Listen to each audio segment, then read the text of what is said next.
Assalamualaikum warahmatullahi wabarakatuh. Alhamdulillahirrahmanirrahim. Assalatu wassalamu ala asrofil anbiya wal mursalin wa ala alihi wa sahbihi rasulillah ajmain. Amma ba'du. Puji syukur kita sampaikan kepada Allah Subhanahu wa taala yang telah memberikan kita hidayah dan rahmatnya kepada kita semua. Lalu salawat beriring salam kita sampaikan kepada Nabi besar kita, Nabi Muhammad SAW, dengan mengucapkan Allahumma sholli ala sayyidina Muhammad wa ala ali sayyidina Muhammad. Baiklah, di sini saya akan menyampaikan tentang keutamaan azan.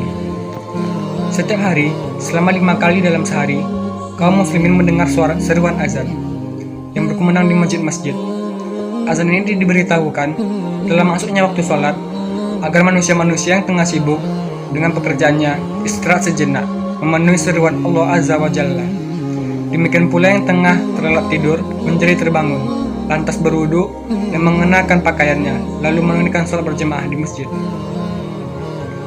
Di sini pengertian azan secara bahasa yang artinya itu al-i'lam, yang berarti pengumuman atau pemberitahuan, sebagaimana firman Allah Azza wa Jalla yang artinya dan pengumuman dari Allah Subhanahu wa taala dan Rasulnya kepada umat manusia di hari Haji Akbar bahwa Allah dan Rasulnya berlepas diri dari kaum musyrikin.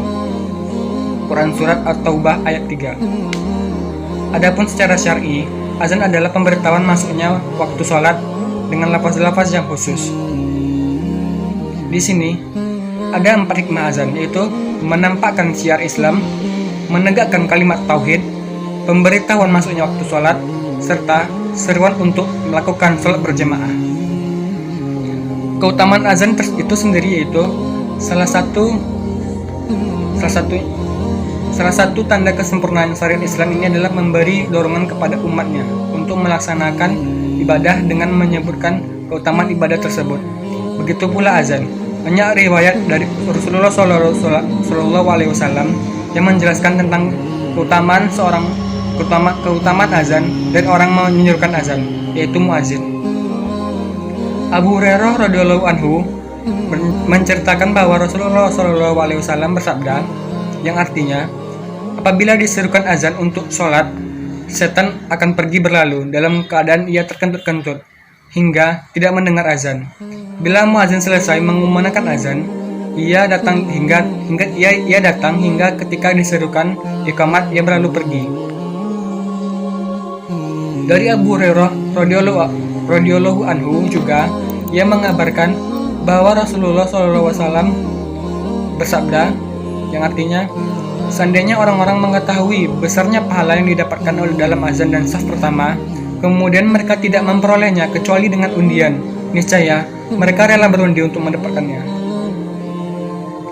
Muawiyah radhiyallahu anhu berkata, aku pernah mendengar Rasulullah SAW bersabda, yang artinya, para muazin adalah orang yang paling panjang lehernya pada hari kiamat. Abu Sa'id Al-Khudri radhiyallahu anhu mengabarkan dari Rasulullah SAW yang berbunyi, tidaklah jin dan manusia serta tidak ada sesuatu pun yang mendengar suara lantunan azan dari seorang muazin, melainkan akan menjadi saksi kebaikan bagi si muazin pada hari kiamat. Dari Ibnu Umar radhiyallahu anhu berkata, Rasulullah SAW bersabda, diampuni bagi muazin pada akhir azannya, dan setiap yang basah ataupun yang kering yang mendengar azannya akan meminta ampun untuknya. Rasulullah SAW mendoakan para imam dan muazin, ya Allah, berikanlah kelurusan bagi para imam dan ampunilah para muazin.